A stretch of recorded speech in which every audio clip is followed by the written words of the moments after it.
Specially made for the student of modern public school class 8। Students, मैंने अभी तक आपको आपके बुक से साइंस नाउ के chapter number 10 force and friction के हर एक सेंटेंस को पढ़ के उसका हिंदी मीनिंग, उसके हर एक जटिल वर्ड्स की मीनिंग के द्वारा मैंने इस चैप्टर को कंप्लीट करने का प्रयास किया था, जो आपके लिए सफिशिएंट है। तथापि मेरी अपनी सोच है इसके एक्स्ट्रा कुछ हमें और जानकारी लेनी चाहिए, जिसके लिए इसमें और अतिरिक्त जो इंपॉर्टेंट टॉपिक्स हैं उनके लिए हम आपके पास वीडियो लाए हैं और इसी का पीडीएफ मैंने भेज दिया है। वीडियो देखने से पहले एक बार पीडीएफ समझ लेंगे, आपके लिए बहुत काम की चीज होगी। तो अभी हम फिर से पढ़ रहे हैं ग्रेविटेशनल फोर्स। स्टूडेंट्स, जैसा कि आपके बुक में फर्स्ट सेंटेंस लिखा हुआ है, the force of attraction that pulls the object toward the surface of earth is called gravitational force. कि फोर्स ऑफ अट्रैक्शन, वो force of attraction that pulls the object, जो ऑब्जेक्ट को क्या करती है, पुल करती है towards the surface of earth, surface of earth की ओर। यानी कि एक ऐसा फोर्स जिसके कारण अर्थ किसी ऑब्जेक्ट को अपनी ओर पुल करती है, ग्रेविटेशनल फोर्स कहलाता है। बट अगर आपसे कोई ग्रेविटेशनल फोर्स का डेफिनेशन पूछे तो नेवर, ऐसा कभी नहीं कहिएगा, क्योंकि मैं बताया था ना, वो एक कहावत है ना कि हम में, तुम में, खड़क, हम में, सब में व्याप्त है भगवान। उसी तरह gravitational force not specially for earth, in universe every two object attracts, in universe every object attracts another object by a force which is called gravitational force। Sun moon को, मून सन को, हम आपको, to friends एक दूसरे को, इन सबके बीच gravitational force क्या करता है, एक्ट करता है। तो आप क्या डिफिनेशन देंगे, the force of attraction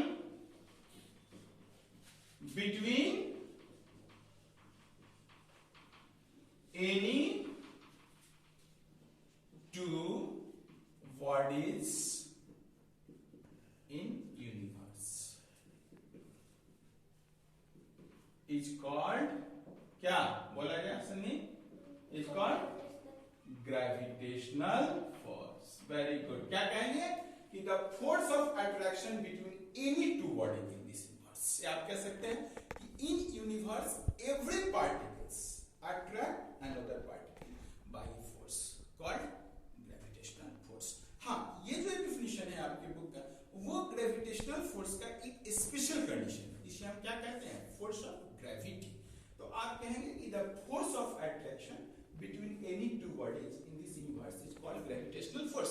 If Earth is one of them, then it is called force of gravity। यानी force of gravity means the force by which Earth attracts an object towards its center।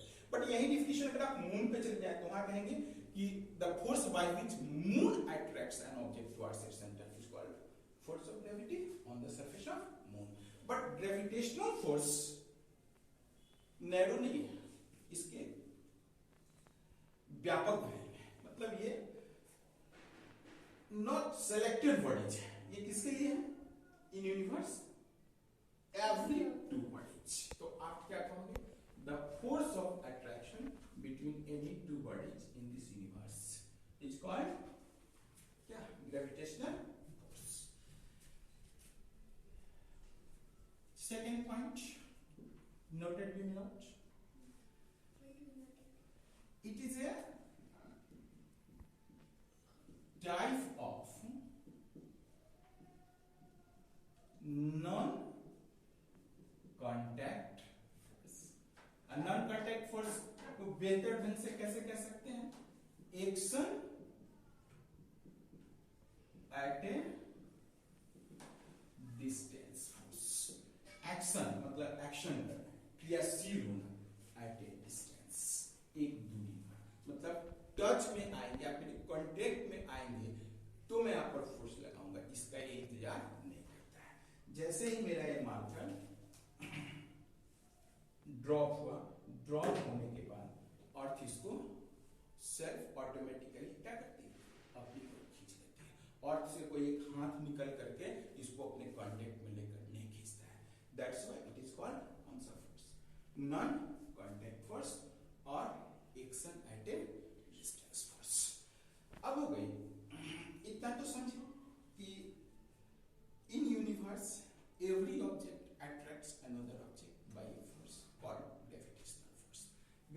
gravitational force is a type of non-contact force that is action at a distance force.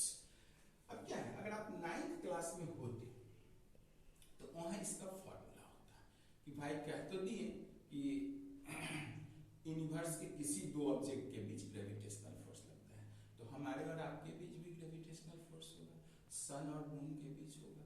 तो एक हमारे और आपके बीच लगने वाला force तो दिखाई देता नहीं। कहाँ दिखाई देता है कि दो ऑब्जेक्ट ग्रेविटेशनल अट्रैक्शन के कारण एक दूसरे के करीब आ रहे हैं, ये भी नहीं पता चलता है।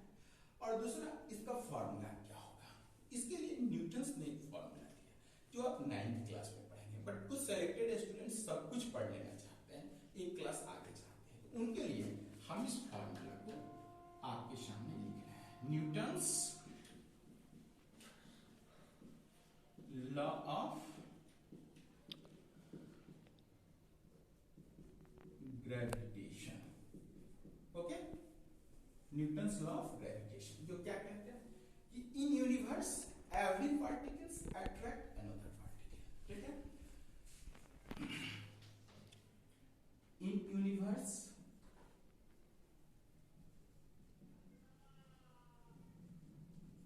every particles attract another particle by a force called gravitational force, which is, तो इसके लिए एक सेंटेंस बढ़ जाएगा, ठीक। आप चूंकि हम यहाँ लिख चुके हैं the force of attraction between any two bodies in this universe is called gravitational force, तो आप चाहो ये भी ठीक है, in universe every particles attract another particle by a force called gravitational force, force is directly proportional to product of mass and inversely proportional to square of distance between them. लेकिन अगर आप थोड़ा शॉर्ट करना चाहें तो आप direct भी लिख सकते हैं कि the force of attraction between any two bodies is in universe हो सकता है। तो what is universe, मैं एक बार पढ़ा रहा था तो बेटा कहता है कि इन यूनिवर्स का गलती हो गया, मिस यूनिवर्स नहीं, यूनिवर्स का मतलब क्या होता है, मिस यूनिवर्स नहीं, what is universe, the vast surrounding around us is called universe। Gravitational force पढ़ने से पहले यूनिवर्स का कॉन्सेप्ट होना चाहिए। क्या डिफिनेशन कहेंगे, the vast surrounding around us, हमारे सराउंडिंग में जो कुछ भी देख रहे हो, it includes everything, sun, mass, any mass, planet, asteroid, black holes, all are the part of our universe। It means gravitational force is applicable for any two bodies in this universe। The force of attraction between any two bodies is directly proportional to product of their masses। Here directly proportional means, what is the meaning of directly proportional? Suppose two objects, two quantities A and B, suppose one quantity depends upon another quantity in such a way, if due to increase in A B also increase, ठीक है, एक के बढ़ने से दूसरा भी बढ़ रहा है। जैसे सपोज करो मेरी इनकम, नंबर ऑफ स्टूडेंट्स का क्या है, अगर स्टूडेंट्स बढ़ जाएंगे तो मेरी इनकम बढ़ जाएगी, तो हम कहेंगे मेरी income directly proportional to number of students. तो डायरेक्टली प्रोपोर्शनल का मतलब होता है कि एक के बढ़ने से दूसरा भी बढ़ रहा हो, तो उसे डायरेक्टली प्रोपोर्शनल कहते हैं। बट एक के बढ़ने से दूसरा घट रहा हो तो उसे हम क्या कहते हैं, यूनिवर्सली प्रोपोर्शनल, है ना। जैसे जैसे कोरोना डिजीज वायरस की संख्या बढ़ेगी, हमारी इनकम और क्या होता जाएगा, कम होता जाएगा। Inversely proportional to rate of increase of corona virus. तो इनवर्सली प्रोपोर्शनल के लिए भी साइन यही रखेंगे, लेकिन उसको क्या करेंगे, 1/नंबर ऑफ कोरोना वायरस। तो दो चीजें जो आप मैथ से समझ के आते हैं, एक डायरेक्टली प्रोपोर्शनल और इनवर्सली प्रोपोर्शनल। उसे डायरेक्टली प्रोपोर्शनल कहेंगे, बट एक के बढ़ने से दूसरे में क्या हो, कमी है, डिक्रीज करें, एक इंक्रीज हो तो दूसरा डिक्रीज हो, इसे हम क्या कहेंगे, inversely proportional. The force of attraction between any two bodies, any problems in the force of attraction between any two bodies is directly proportional to product of their masses and inversely proportional to square of distance, square ना पढ़िएगा, square of distance between them. And one point is very important. What? The force of attraction between any two bodies is directly proportional to product of their masses and inversely proportional to a square of distance between them. And this point is very important. What is that point? They act along the line joining between their centers. मतलब अगर suppose करो ये दो point हैं A and B, इसका मास m1 और इसका क्या है m2 है, तो इन दोनों के बीच जो फोर्स लगेगा वो कैसे, सेंट्रल फोर्स, इन दोनों के सेंटर को ज्वाइन करने वाले ऑब्जेक्ट के फोर्स का होगा, इसलिए इस फोर्स को हम लोग सेंट्रल फोर्स भी कहते हैं। Why? Because they act along the line joining between their centres. अभी तक हमने क्या समझा, ग्रेविटेशनल फोर्स क्या है, it is a type of non contact force या action at distance force. It is not only for earth, in universe every particles attract another particle. That's why the force of attraction between any two bodies in universe is called gravitational force. What is the meaning of universe? The vast surrounding around us is called universe. It includes everything. How this force is measured? For this, Newton proposed a law called Newton's law of gravitation. The force of attraction between any two bodies is directly proportional to product of their masses and inversely proportional to a square of distance between them. They act along the line joining between their centers. अब इसका meaning क्या हुआ, इसको थोड़ा समझते हैं।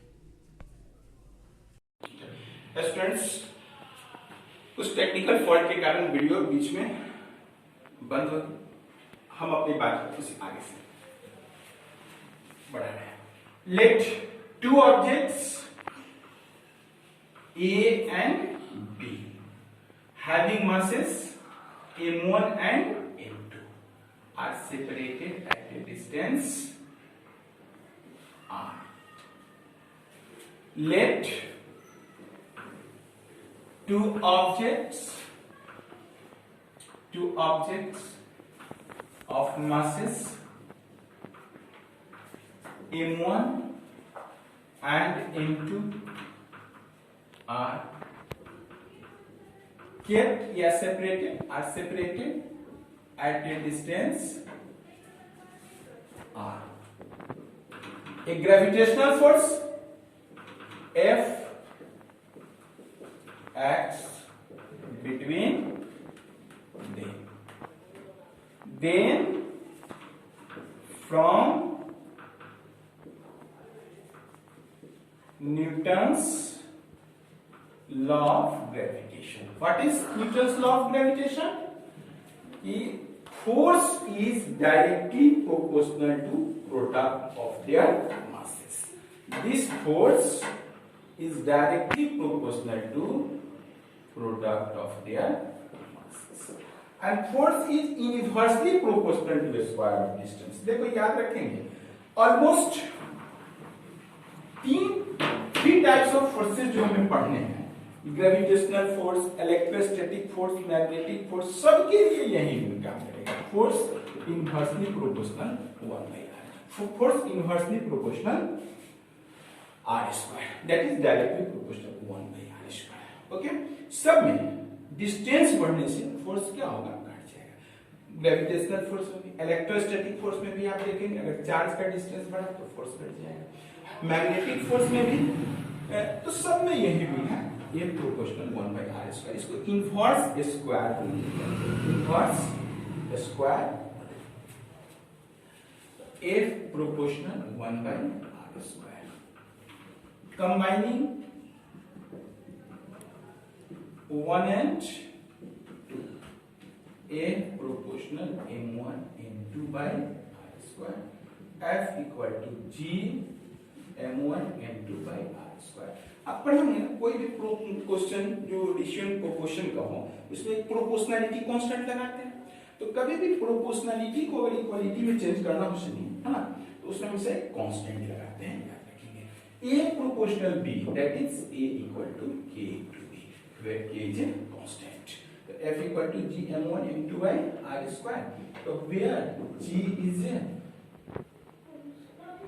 is called universal constant of gravitation. It means आप किसी भी दो ऑब्जेक्ट के बीच लगने वाले फोर्स को इस फॉर्मूला से कैलकुलेट कर सकते हैं। F equal to G m1 m2 by r square. m1 and m2 are the masses of two objects, are separation between two objects. G universal constant, इस G का यूनिट कैसे होगा उसको भी निकालेंगे, लेकिन G का value with unit 6.67 into 10 to the power minus 11 newton metre square पर केजी स्क्वायर होता है, जिसके बारे में आप क्लास 9 में बेहतर ढंग से जानेंगे। तो क्या समझे कि इन universe every object attracts another object by a force. This force is directly proportional to product of their masses and inversely proportional to a square of distance between them, and सबको कंबाइन करने के बाद F equal to G m1 m2 by r square. अब m इस G का unit newton metre square by KG square आता है, ऐसा क्यों इसको हम लोग देखेंगे। बट ये जान लीजिए कि किसी भी दो ऑब्जेक्ट के बीच लगने वाला फोर्स का यही हमारा फॉर्मूला है, F equal to G m1 m2 by r square. G equal to 6.67 into 10 to the power minus 11 newton metre square पर केजी स्क्वायर। अब क्या है देखिए, इस फॉर्मूला से आपको कंक्लूजन मिलेगा, आपने मिलकर शायद तो खुद भी बना सकते हैं कि अगर स्मॉलर मास 100 kg, 200 kg, 1 kg, तो ग्रेविटेशनल फोर्स नेग्लिजिबल होगा। बट ये ग्रेविटेशनल फोर्स ऑलमोस्ट प्रत्येक जगह नेग्लिजिबल नहीं होगा। ये ग्रेविटेशनल अट्रैक्शन ही है कि समुद्र का जल, ओशियन वाटर काफी ऊंचाई से क्या होता है ऊपर की ओर उठता है, जिसे हम टाइडल इफेक्ट कहते हैं। क्या होता है जब मून का अट्रैक्शन अर्थ पे ज्यादा हो उस दिन समुद्र का जल क्या होता है ऊपर की ओर जाता है, तो ग्रेविटेशनल अट्रैक्शन है। तो लाइटर बॉडीज के लिए तो ग्रेविटेशनल फोर्स का वैल्यू नेग्लिजिबल है, बट सभी ऑब्जेक्ट के लिए ग्रेविटेशनल फोर्स का वैल्यू नेग्लिजिबल नहीं है। इन्हीं सब पॉइंट्स को मैंने पीडीएफ में 1 by 1 हर एक चीज को बता दिया है कि ये सेंट्रल फोर्स है। क्यों सेंट्रल फोर्स है? क्योंकि ये सेंटर टू सेंटर एक्ट करता है, दे act along the line joining between their centres 1। उसके बाद फॉर लाइटर बॉडीज तो इसका वैल्यू क्या है, कम है, बट बड़े मासिव ऑब्जेक्ट के लिए जैसे सन के लिए, मून के लिए ये ग्रेविटेशनल फोर्स अप्रिशिएबल है, नेग्लिजिबल नहीं है। 2 पॉइंट्स हो गए। थर्ड पॉइंट जो सबसे पहले बड़ी बात हमने आपको बताया, जो एक एक चीज मैंने आपको लिखा है कि every object attracts another object by a force is called gravitational force, but if earth is one of them then force is called force of gravity। तो मैंने पीडीएफ में जो बातें आपको लिख कर दिया है उसको भी 1 by 1 में पढ़ दूं। The force of attraction between earth and any other body is known as gravity। Gravitational force, central force, it is conservative force। अब what is conservative force, ये अगर ये सब बहुत अच्छा से पढ़ लेते हैं तो फिर मैं आगे कंजर्वेटिव फोर्स के बारे में भी, नॉन कंजर्वेटिव फोर्स के बारे में आपको वही बताऊंगा, फिलहाल आपके बस की बात है। Gravitational force is negligible in case of lighter bodies, but it is appreciable for massive object like sun and planet। उसके बाद एक्सपेरिमेंटल एविडेंस जो मैंने बताया कि tides are formed due to gravitational attraction of moon on the ocean. We can, आपके book में भी लिखा हुआ है कि Earth allows us to walk on the surface of Earth due to gravitational force। Gravitational force between the moon or sun causes the phenomenon of ocean tides। तो it's all about your gravitational force. और ये सारी बातें लिखी हुई notes में जो as a PDF आपके पास हम भेज चुके हैं, है ना। उसको आप अच्छा से पढ़ेंगे, कोई भी प्रॉब्लम्स हो कमेंट करेंगे। इसके बाद हम लोग इलेक्ट्रोस्टैटिक फोर्स नहीं पढ़ेंगे, क्योंकि 10th क्लास का मेरा lecture number 1 to 7 only dedicated for electrostatic force. अगर आप इलेक्ट्रोस्टैटिक फोर्स के बारे में बेहतर जानना चाहते हैं तो मेरा 10th वाला वीडियो देखेंगे। इस पर बेस्ड न्यूमेरिकल बना करके आप प्रूफ कर सकते हैं कि लाइटर बॉडीज के बीच भी ग्रेविटेशनल फोर्स होता है, बट वो क्या होता है, very very very very small but negligible, but massive object के बीच ये नेग्लिजिबल नहीं होता है। 9th क्लास में इस पर न्यूमेरिकल्स है। आप चाहें तो 9th क्लास का ग्रेविटेशन का बुक अगर एक बार पढ़ लें तो आपके लिए बहुत काम की बात होगी। अब रही मैग्नेटिक फोर्स, तो अब हम लोग अगला वीडियो मैग्नेटिक फोर्स पर बताएंगे। मैग्नेटिक फोर्स पढ़ने से पहले आप 6th क्लास का हॉर्न विथ मैग्नेट चैप्टर निश्चित रूप से पढ़ेंगे तो बहुत समझ में आएगा, अदरवाइज आपके बुक में मैग्नेटिक फोर्स बहुत ही कम है। That's okay.